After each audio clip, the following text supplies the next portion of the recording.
tama, nagkakainan sila. Kanina, nawalan na naman ako ng pagkain eh. Dito, baka mapakain ako, kaya lang. Kita mo, nagkakamay na. Ewan ko. Tama na natin, Bison. Ito ay grade 12, graduating din, STEM. STEM. Science, Technology. Sabi nila, among the track, this is one of the, ano tawag ito? The cream of the track.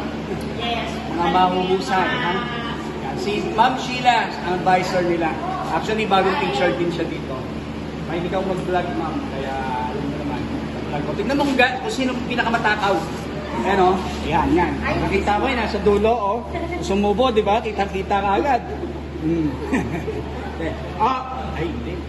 Kasi yung ibang section, hiningan ko ng message sa advisor nila. Pwede, isa lang, dali o. Huwag mo nang umuya.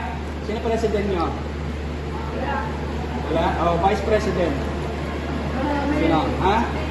Sino? Ano message nyo kay ma'am? Dali, para makuha natin. Punta pa ako sa ibang section.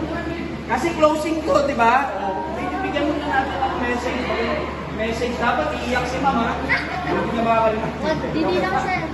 Ano message nyo kay ma'am? So, kahit sa YouTube ka lang po namin talaga nakasama sa lang po talaga ng grade na ano si ma'am. And kahit sobrang strict ka and maldita,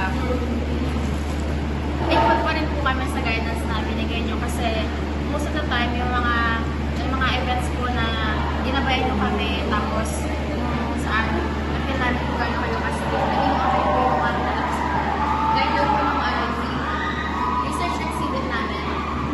So, tuwang-tuwa din po kami kasi naging maayos po yun dahil sa guidance. Anong favorite line ni ma'am? Anong line ni ma'am hindi nyo makakalimutan? Sige nga. Sa kabilang section, humingi ako ng favorite line. Sabay-sabay sila, alam nila. Ano na? Ano na? STEM pa naman din kayo. STEM pa naman din kayo. Yan may line si ma'am. Ang sarap ng kain nila.